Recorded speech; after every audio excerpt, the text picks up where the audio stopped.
अस्सलाम वालेकुम, नमस्कार, सत श्री अकाल एंड गुड इवनिंग। मैं हूँ आरजू काज़मी और आप देख रहे हैं पॉइंट ऑफ व्यू। हमारे साथ हैं जी साजिद तारड़ साहब। बहुत शुक्रिया सर कि आज आप आए। Thank you so much. Thank you so much. Sir, एक तरफ तो मोदी जी जो हैं वो अमेरिका गए, वैसे तो खैर प्राइम मिनिस्टर शहबाज शरीफ भी गए और लोग मुझसे पूछ रहे हैं कि पाकिस्तानी पीएम वहाँ क्या कर रहे हैं, तो मुझे तो पता नहीं, अगर आपको पता हो तो बताइएगा। बाकी मोदी जी पे बात करेंगे और साथ साथ जो 11 एम्बेसडर्स बेचारे स्वात उन्हें न जाने क्यों भेजा गया था, वहां से बच बचा कर आ गए, तो अब कहते जी पाकिस्तान में भारत की क्रिकेट टीम आ जाए और लोग आ जाए, कैसे आएंगे? देखें, मैं हालांकि आरजू मैं इस चीज पे इतना खुश नहीं होता कंपैरिजन करके, क्योंकि अब कंपैरिजन के हालात रहे नहीं हैं। लेकिन जब दुनिया का मंजरनामा देखा जाता है, तो हम जब सदियों से इकट्ठे रहे हैं उस रीजन के अंदर, तो हम किस तरीके से 3-4 मुल्कों का नाम लिए बगैर गुजारा नहीं है। वो कंट्रीज कौन से हैं? वो भारत है, बांग्लादेश है, पाकिस्तान है, अफगानिस्तान है, श्रीलंका है, बल्कि बर्मा और नेपाल की भी बात की जाए तो ये पूरा एक एक रीजन था जहाँ के लोगों की हमारी सिमिलैरिटीज हैं, चाहे वो धर्म की हो, चाहे वो सोचों की हो, चाहे खुराक की हो, चाहे जिस तरह कल्चर की हो। तो वो इस पे बात करना, जब भी इस रीजन में किसी एक कंट्री की बात करें, सदा साथ दूसरा उसका सोचना पड़ता है कि कहाँ हम जा रहे हैं। कल मैं अब जो बताना चाहूंगा कि कल मोदी साहब के मैं इवेंट के तो घंटे घंटे की खबर रखता हूँ, क्योंकि मैं मोदी साहब जिस इलाके को विजिट कर रहे हैं, डेलवेयर मुझसे यहाँ से तकरीबन एक 60-70 मील के फासले पे था। अब वो न्यूयॉर्क में है। मैं वहां जा तो नहीं पाया, जाने की मेरी ख्वाहिश थी, बल्कि मैंने कल किसी को कहा है कि वहां पे टी शर्टें दी जा रही हैं जिन पे लिखा हुआ है कि मोदी एंड अस। मैंने पिछली भी शर्ट उनकी संभाली भी है, 2016 की टी शर्ट थी उनके दौरे की, जब पहला दौरा था उनका न्यूयॉर्क का, तो उसकी संभाली। कल मुझसे किसी ने कहा, यार तुम क्या करोगे यार, शर्ट तुमने? मैंने कहा, यार मैं सुवेनियर संभाल के रखता हूँ। तो वो मेरे लिए एक देखिए तारीख ही है। ये मोदी साहब का आखिरी टर्म चल रही है। मोदी साहब is has proven himself as a legend. और दुनिया इस वक्त जो खासकर है भारत की तरफ नजरें हैं। मोदी साहब का भी इस दौरे के अंदर उन्होंने बार बार अपने डायस्पोरा के ऊपर जो जोर दिया है, तो उन्होंने कहा है कि भारत का इमेज तब्दील करने में मेरी मदद करें वो। ये उनका वो सारा उसमें उनका विजन है। अब जो मोदी साहब के विजिट के बारे में जो बात करना चाहूंगा कि कल उन्होंने एक तो 7.5 मिलियन की उन्होंने जो कैंसर की किट्स हैं उसके बारे में ऐलान किया है। फिर उसके बाद उनका जो इस दौरा है उसको कहा गया है ड्रोन्स डिप्लोमेसी और डायस्पोरा। इसको उन्होंने प्रमोट करने के 3 चीजों के इस पे ऊपर जोर दिया। मोदी साहब ने जो उसके बाद ड्रोन्स 31 ड्रोन्स जो है वो भारत लेगा। फिर उसके बाद जो इससे बड़ी बात है, कलकत्ता के अंदर एक चिप फैक्ट्री बनाई जाएगी जो डिफेंस में इस्तेमाल होंगे, अमेरिकन आर्मी के लिए भी और भारत के लिए। ये तो हाई टेक की बातें थी, टेक्नोलॉजी के बारे में। उसके बाद मोदी साहब ने मीटिंग की जो सीईओ थे बड़ी बड़ी कंपनियों के 50 के करीब, जो कि सब सारे टेक्नोलॉजी रिलेटेड थे, जिसको कहा जाता है कि कटिंग एज टेक्नोलॉजी के उस पे, जिसमें आर्टिफिशियल इंटेलिजेंस थी और क्वांटम कंप्यूटिंग थी और बायोटेक थी। इस पे उन्होंने इनके जो सीईओ से मिले, उनमें सबसे ज्यादा जो थे एडोबी के, गूगल के, आईबीएम के, एएमडी के, मॉडर्ना के जो सीईओ थे, एमआईटी के कुछ लोग थे। और उन्होंने आके तो मोदी साहब से फ्यूचर के बारे में बात की कि हम किस तरह आगे लेकर चलेंगे टेक्नोलॉजी के हवाले से। उसके बाद जब बाइडेन साहब से मिले तो मैं थोड़ा सा बताऊंगा, बाइडेन साहब ने कुछ ब्लंडर भी किए। उन्होंने उन्होंने ब्लंडर जो किए, क्योंकि बाबा जी को तो इसीलिए तो व्हाइट हाउस में नहीं कर सके, क्योंकि बाबा जी पता नहीं वहां पे डायपर पहन के फिर रहे थे और उन्हें कोई पता नहीं था क्या हो रहा है। मैं जब देख रहा था, जिस तरह एक रोबोट नहीं बैटरी के ऊपर चल रहा होता, उसकी आंखें कहाँ होती, चेहरा कहाँ होता है, उसको इस तरह हाथ लेके फिर रहे थे अपने सामने सामने, तो किसी को पता नहीं था किससे मिला रहे। तो बाबा जी ने पहले तो ब्लंडर किया जब, और सारा लोगों ने देखा। और मेरा इसके बाद में एक सवाल भी पूछना चाहूंगा अपने अमेरिकन भाइयों से भी कि एक तो उन्होंने कहा आते ही, उन्होंने स्टेज पे आए, कहते हेलो हेलो हेलो। फिर उसके बाद आसमान की तरफ देख के कहते what is on the sky, पता नहीं वहां किस कबूतर देख रहे थे, क्या देख रहे थे। तो फिर बोल के कहते हैं हु इज नेक्स्ट। और यार खुदा का नाम लो, क्वाड में सिर्फ 4 ही तो कंट्री है, ऑस्ट्रेलिया है, मोदी जी है, जापान का प्राइम मिनिस्टर है, और क्या है? वो कौन से 25 लोग बैठे थे तो बोल के कहते हैं who is next, who is next. फिर मोदी साहब आए तो मोदी साहब कहते is a PM of a small country like us. पता नहीं सार्कास्टिकली मजाक में कह रहा था, मैं तो कॉमेडियन थोड़ी है भैया, तू तो दुनिया के सुपर पावर का यार, तू किस तरह चला रहा है इसको? किस तरह, क्या कर रहे हो यार? यही मैं तो मेरा सवाल है कि आज हमारा हमारे इस कंट्री को चलाने वाला कौन है भाई? एटॉमिक जो बॉम्ब है उनके बटन किधर हैं आज? किसके पास है वो? यही सबसे बड़ा अलमिया है इस कंट्री का आज देखा जाए। उधर वो मैं साथ मेरे ज़हन में आ गई बात, वो हमारी कैमला हैरिस के वाइस प्रेसिडेंट, उसकी बीवी ने उस दिन स्टेज पे चढ़ के कहा, "we will turn the page, we will get rid of whatever happening." भाई अभी तो तुम व्हाइट हाउस में हो। कौन सा पेज चेंज करना है तुम्हें? अभी पता ही नहीं लोगों को क्या। अमेरिका की डेमोक्रेसी के हालात बहुत पतले हैं। अमेरिका के हालात बहुत पतले हैं। उसके बाद मोदी जी ने जब स्पीच की डायस्पोरा के सामने, तो 116,000 के करीब लोग थे इकट्ठे, बहुत बड़ी हिस्ट्री बनी। फिर मोदी जी ने उसके बारे में वहाँ उन्होंने बड़ा जोर दिया कि अपना इमेज चेंज करना है, हम किस तरह फ्यूचर में एंटर होंगे, और बिलखसूस आर्टिफिशियल इंटेलिजेंस को उन्होंने एक बड़ा नाम दिया है कि ए से अमेरिका, आई से इंडिया, आर्टिफिशियल इंटेलिजेंस। और लेकिन खैर उन्होंने बातें की, बहुत के ज्ञान और दान सबकी बातें की, बड़ा मिला के। फिर उसके बाद जो मैं एक चीज के सामने जाना चाहूंगा बात के, कल कहते हैं बाइडेन साहब उनको एक कमरे में ले गए, तो उन्होंने जो आर्टिफैक्ट्स थे जो भारत से चोरी करके यहाँ लाए गए थे, वो वापस देने का जिक्र किया। और वहां पे तो उसके बाद एक खबरें यहाँ भी चली, जब वो इसकी बात हुई तो अमेरिकन मीडिया, वो एक भारतीय है जिसने 2500 के करीब चीजें वहां से लूट लाट के तमिलनाडु से यहाँ लाया था, तो उसको अरेस्ट कर लिया गया है। वो तमिलनाडु में जेल में, गुभाष्य उसका किस तरह का नाम है, वहां पे जेल में है वो बंदा। लेकिन वो तो हो रहा है।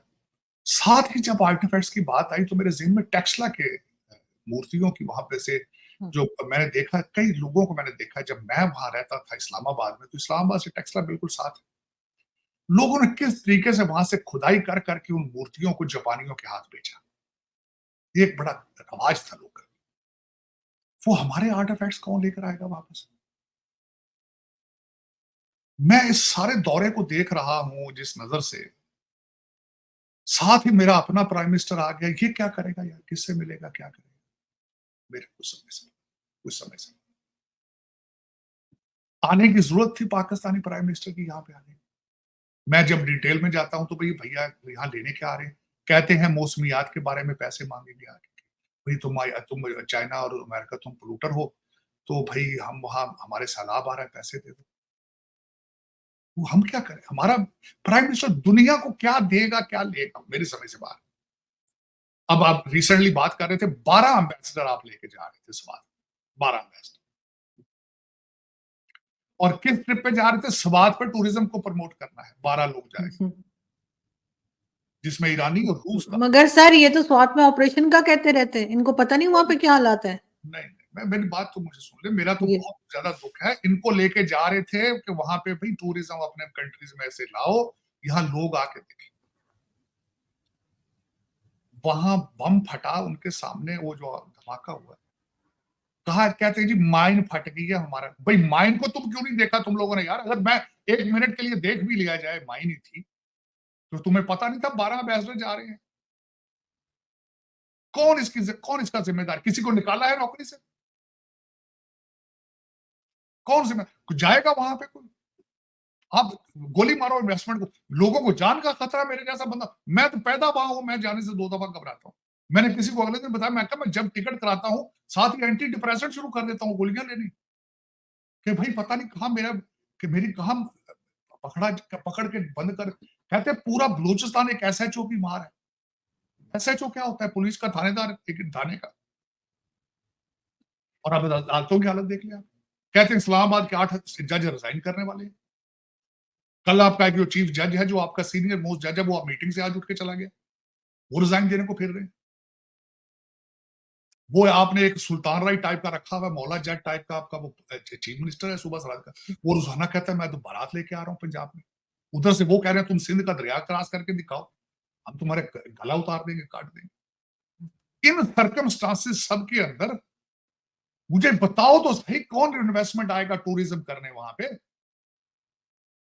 मेरे तो ये बहुत बड़ा मेरे लिए तो लम्हा फिक्रिया है। मैं क्या करूं? एक तरफ ये देखता हूं कि लोग चांद पे पहुंच रहे हैं। मोदी साहब ने आज कहा, बात की अपने स्पीच के अंदर, उन्होंने कहा हाँ भैया हम लेट जरूर थे, 5G में हम लेट थे, लेकिन हम जब जिस साइड पे मुंह कर लेते हैं हम बड़ी जल्दी पहुंच जाते हैं वहां। बात तो उनकी ठीक, चांद पे तो पहुंच गए, चंद्रयान तो चला गया। सूरज वाला भी, सन वाली साइड उधर भी चलेंगे। ड्रोन्स भी ले रहे हैं वो, चिप्स भी वहां डिफेंस के बना रहे हैं, सबमरीन्स भी अपनी बना रहे हैं। यहाँ पे सारी कंपनियों की, अमेरिका को आज चला ही भारतीय रहे हैं। हम कहाँ हैं इस गेम के अंदर सारी के? मैं बताओ तो सही, जो मैंने आपके सामने सारा कुछ एबीसी सामने रखी, इसमें से पिक तो करो, मुझे प्रूव तो करो कि यार तुम गलत बोलते हो। कई मेरे दोस्त मुझे कहते हैं यार तू हर वक्त नेगेटिव बोलता है। मैं नहीं बोलना चाहता नेगेटिव, मैं पॉजिटिव बोलना चाहता हूं। बताओ तो सही, कहो हमने रेलवे ठीक सर है। एक चीज, सर सिर्फ एक चीज सर पॉजिटिव जो एक हिंदू कम्युनिटी के इंसान ने की, कि जो उसको मुसलमान को जलाए दे रहे थे सिंध में, वो आप देखें उस बेचारे ने, वो हिंदू कम्युनिटी के थे, उन्होंने उसको निकाला आग में से और दफनाने के लिए लेकर गए उस बॉडी को। खबर किसी उनकी ने खबर इतनी तारीफ हो रही है, प्राइम मिनिस्टर से आवाज नहीं निकली। मैं कह रहा हूं आरजू, देखें उसकी खबर ही नहीं बना। हमारे नेशनल हीरोज तो ऐसे होने चाहिए। आप उसकी बात कर रहे हैं। आपके अगले दिन जो सीएसएस जो उनका डिपार्टमेंट है, मैं उसकी हिस्ट्री पढ़ा था, उसमें सबसे ज्यादा कामयाब जो था वो भगवान दास थे, जो आपके चीफ जस्टिस थे। लेकिन पाकिस्तान में तो आपको पता है फिर हिंदू होना जुर्म है। कोई भी मुसलमान नहीं है तो वो खतर, इंसान, उसको इंसान ही नहीं समझना भाई, उसको इंसान ही नहीं समझना। मैं अब क्या, मैं जो खुद इन चीजों पे बिलीव ही नहीं करता हूं मैं, तो फिर मैं किस तरह ये कहूं कि क्या? इसीलिए तो मेरे जैसे लोग जान बचा के भाग गए वहां से। और यार मुसलमान नहीं, इंसान तो है ना यार। लोग तो जानवरों से भी ऐसे नहीं करते। मैंने आपको बताया, मैं यहाँ जानवरों के साथ भी अपनी जिंदगी में मैंने कभी उनको भी तंग करने की कोशिश नहीं की। जानवर कैसे, मेरे घर में मैंने आपको बताया था, मेरी बच्चियां जो है वो अब तो चली गई शादियां करके, वो 2 बिल्लियां साथ लेकर आ गई थी, छोड़ के चली गई। मैं तो कभी सो रही हो उसको बिस्तर बेड से नहीं उठाता बिल्ली को भाई, कुर्सी में बैठी हो कुर्सी से नहीं उठाता। मैं तो घर में सर उठती भी नहीं है बिल्ली, सर बिल्ली उठती भी नहीं, मैंने बहुत बिल्लियां रखी है, आप कहेंगे भी तो नहीं आज उठेगी। तो वो बात कर रहे, घर में चूहे आ रहे, मैं चूहा नहीं मारता भाई। मैं कहता हूँ यार ये भी तो जानता है, जानदार है, इसको बाहर निकाल दो, मारो तो नहीं इसको। मैं तो मक्खी मारने से डरता हूँ, उसमें भी जान है। मैं तो जैनिज्म बड़ा डिटेल से पढ़ा, मेरे बहुत जैनी दोस्त हैं इंदौर में, मेरे जैनी बहुत दोस्त हैं, मैं बहुत प्यारे मेरे भाई हैं। मैंने जैनिज्म को बड़ी डिटेल से पढ़ा, बुद्धिज्म को बड़ी डिटेल से पढ़ा। नहीं, किसी पत्ते को भी ना काटो यार, जान है उसके अंदर। फिर उसके बाद जुल्म करना, कहना कि इस्लाम के बेस, ये मुसलमान नहीं है तो उसके साथ ये सलूक करना, ये नहीं, ये गलत बात। इस्लाम भी ये नहीं कहता, पता नहीं फिर ये क्या करेगा। इस्लाम भी ऐसे नहीं कहता। मैं लोगों की मिन्नतें तरले करता हूं, जो मैंने इस्लाम पढ़ा वो ऐसा नहीं है।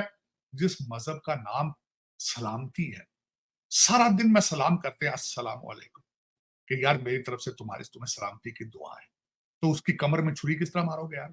फिर या तो आप अच्छे मुसलमान नहीं। जब सलामती की दुआ दे रहे हो पूरी दुनिया को, तो खुद दुनिया का भला मांगो ना भला। लेकिन चलो आरजू, लेकिन बड़ी अजीब सी बात है। मैं दुख हुआ है कि जो धमाका हुआ है, लेकिन मेरे ख्याल में आपके नए आईएसआई चीफ आ चुके हैं, जी, आमिर साहब, अपना आसिम साहब। आसिम साहब, मेरी आसिम मलिक। मेरी सबसे पहले तो रिक्वेस्ट ये होगी कि जो भी बंदे जल्द से जल्द आप खुद इसकी इन्वेस्टिगेशन कराएं, जो बंदे जिम्मेदार हैं उनको फांसियां चौकों में दें, क्योंकि उन्होंने पाकिस्तान को 20 साल पीछे धकेल दिया है। 12 एम्बेसडर्स के ऊपर हमला किया है, 12 एम्बेसडर, 12 मुल्कों के अंदर ये स्टोरी गई होगी, जिनमें सबसे बड़ा रशिया, बहुत बड़ा एक कंट्री, ईरान के थे और एम्बेसडर थे। आपकी जिम्मेदारी है उनकी हिफाजत करना, प्लीज। मगर सर सिक्योरिटी वाले क्या कर रहे थे, उन्होंने क्यों नहीं देखा ये मैं सब यही तो कुछ? कह रहा हूं ना, जो कोई भी था, चाहे किसी ने दहशतगर्दी की है, चाहे माइन फटी है, जो कुछ भी है, उन्होंने पाकिस्तान के ऊपर हमला किया है। जब तक उसका जवाब नहीं देते तो ये ड्रामे, ये कभी उधर से तो इधर की कॉल रिकॉर्ड कर लो तो उसकी रिकॉर्ड, ये फजूल है। इसकी कॉल क्यों नहीं रिकॉर्ड की भी आपने? जो हमला करने वाले थे वहां पे, इनकी कॉलें क्यों नहीं रिकॉर्ड कर रहे हो भाई? क्या वजह है? पाकिस्तानी नहीं हो, मुसलमान नहीं हो तुम, क्यों इस मुल्क को तबाही पे लेके जा रहे हो? 77 ईयर्स यार, कम पीरियड होता है। कुछ तरस करो इसके ऊपर, खुदा का नाम लो, तरस करो। सर 27 तारीख को प्राइम मिनिस्टर शहबाज शरीफ साहब की भी तो तकरीर है, उसमें वो वही कश्मीर कश्मीर करेंगे या फलस्तीन करेंगे? पैसे की बात करेंगे, नहीं कुछ भी नहीं करेंगे, स्वाय पैसे की और किसी की चीज की बात, सिर्फ वही बात करेंगे जिसके पीछे पैसा होगा, डॉलर होगा, दूसरी कोई बात नहीं। मैं अभी बता देता हूँ, उनके तकरीर लिखने वालों ने ऐसी तकरीर लिखेंगे कि जिसके पीछे पैसा हो, उसके पीछे पाकिस्तान नहीं होगा, उस स्पीच के पीछे। मैं भी लिख देता हमारे शरीफ साहब जो तकरीर करेंगे न्यूयॉर्क के अंदर, उसमें पाकिस्तान नहीं होगा, उसमें यही होगा। 2 चीजें अभी बता देता हूं। मैं यहां आया हूं तो क्या देंगे, आप पाकिस्तान आएंगे तो क्या लेकर, ये होगा बस। इसको आप इंग्लिश में ट्रांसलेट कर लें, उर्दू में कर लें, पंजाबी में कर लें। हम आपके घर आएंगे तो आप क्या दोगे, आप हमारे घर आओगे तो क्या लेकर। इससे आगे आप बढ़ ही नहीं रहे। ये चलो, फिर ये कहते हैं कौमें ऐसे नहीं नीचे जाती, बड़ा टाइम लगता है। 77 ईयर्स बड़ी तो मेहनत। सर इतना खर्चा करके ये बताने के लिए गए? बिल्कुल सर। मैं मेरा इनसे कोई क्वेश्चन नहीं, मेरा क्वेश्चन है जो आप पाकिस्तान चला रहे हैं, पाकिस्तान के प्राइम मिनिस्टर को यहाँ आने की क्या जरूरत थी, वो डिफाइन कर। उस बंदे की यहाँ आने की क्या जरूरत, आप क्या दुनिया को क्या देख, यूनाइटेड नेशन क्या है, इक़वाम मुत्तहिदा है, इक़वाम का एक मजमुआ है, आप क्या दे सकते हो भी उनको, मुझे ही बता दो। कन्विंसिंग का मुझे कन्विंस कर दो, क्या दे रहे हो, क्या देने की सलाहियत रख दो, क्या बातें करने की सलाहियत रखते हो उनसे, मुझे कन्विंस कर दो। हाँ, पैसे ज्यादा थे तो यार कुछ वहां गरीबों की मदद कर दे, तो लोग तो बिजली का बिल नहीं दे पा रहे, वहां वही दे देते गरीबों को। बददुआएं ले रहे हो उनकी, बददुआएं ले रहे हो, चलो प्राइवेट चार्टर जहाज पे आ, चलो नहीं। लेकिन उसमें आरजू मैंने बताया कि मैं एक पॉलिटिकल असाइली, मैंने यहाँ पॉलिटिकल असाइलम ले रखा है। वैसे मैं मजाक कर रहा हूँ, मैं पॉलिटिकल असाइली नहीं हूँ, लेकिन उस कैटेगरी में जरूर आता हूँ। पाकिस्तानी 25 करोड़ लोग पॉलिटिकल असाइली, चाहे पाकिस्तान में चाहे बाहर हैं, वो सारे सारे के सारे पॉलिटिकल असाइलम के लिए क्वालिफाई करते हैं। हम जहां भी चलेंगे, जहां भी चलेंगे। अब तो लोग, मैंने सुना है अफगानिस्तान भाग भाग के जा रहे हैं। अच्छा, एक और मैं इंटरेस्टिंग बात तो भूल ही गया, आखिरी पॉइंट। मुर्शद पाक ने अब जब दरबार लगाया, मुगलिया दरबार मुर्शद पाक ने अडयाला जेल के अंदर लगाया, इमरान खान साहब ने, तो उन्होंने आज तकरीर की है। उन्होंने कहा वक्त आ गया है, शहादतें दो, वक्त आ चुका है। उन्होंने मैसेज किया अपने पीटीआई की टीम को कि मियां वाली जहां के उनका आबाई गांव है, वहां का जलसा कैंसिल करो, वहां जलसे की कोई जरूरत नहीं, हमें रावलपिंडी पे अटैक करो, जलसा रावलपिंडी में। उन्होंने कहा इस्लामाबाद के करीब आके अटैक करो, तैयारी करो और शहादतें दो। मेरी उनसे एक रिक्वेस्ट है, जिस तरह पहले रिक्वेस्ट मैंने आसिम साहब से की है, मेरी मुर्शद, उस शहादत वाले जलसे की क़यादत आपके बच्चे कासिम को करनी चाहिए। कुछ तरस करो इस कौम पे। आप जेल में बैठे हो, मुराद सईद जो है वो काबुल में बैठा है, दूसरे सारे लीडर जो है वो भागे हुए हैं, अपने अपने घरों में बैठे हैं, अय्याशियां कर रहे हैं, कुछ लंदन में बैठे हैं, कुछ अमेरिका में, और कौम के बच्चों को मरवाना चाहते हो तुम, कहते हो शहादतें दे। लेकिन सर इससे पहले जो लीडर्स जेल गए, क्या उनको भी ऐसे मीडिया से बात करने की इजाजत होती थी कि वो कुछ भी कहते रहे? मुझे ये बताएं, पहले जो जेल गए उनके वहां मुर्गे की राने, देसी देसी घी में बकरे की राने मिलती थी, जिम बना के दिया गया था किसी को, उनकी मर्जी के साइकिल में जाके, उनके उनके कमरों के अंदर काफी मेकर थे, उनको 2-2 बंदे दिए थे मसाज करने वाले, रोजाना बीवी भी मिलती है, रोजाना 25-25 वकील जाके गाने सुनाते हैं उनको।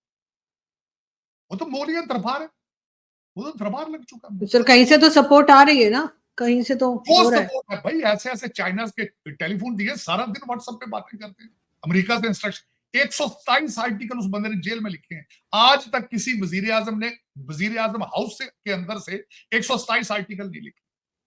आज तक वजीर आजम हाउस से कोई वजीर आजम पाकिस्तान के लिए कांग्रेस से अपनी रेजोल्यूशन पास नहीं करवा पाए, इस बंदे ने कराया। इस बंदे ने जेल से रह के ऑक्सफोर्ड यूनिवर्सिटी की चांसलरशिप का इलेक्शन लड़ा। अब मजा आया, देखिए ये जिन कर रहे हैं, जिन, ये जिनों से चल रहा है साहब। वाह सर इनका सामना होगा क्या इंडियन प्राइम मिनिस्टर से या नहीं? एक तरफ तो ये 27 सितंबर को ये तकरीर भी करने जा रहे हैं और उसी दिन पाकिस्तान में ब्लैक डे भी मनाया जाएगा 370 के ऊपर। पाकिस्तान वैसे ब्लैक डे है सारा दिन, आप कौन सा सफेद डे तो वहां आते ही नहीं, लोग भूख से मर रहे हैं, ब्लैक डे ये सब। आपका ब्लैक डे तो 1947 से शुरू हुआ था, आरजू कौन सी बातें कर रहे हैं? आपका तो व्हाइट दिन आए ही नहीं है, सूरज तो चढ़ा ही नहीं उस जगह पे। आपने 20 लाख लोगों की कुर्बानी देके किस बुनियादों में ये डाला है, 20 लाख। मैं सोचता हूं जान निकल जाती। और किया क्या है, किया क्या?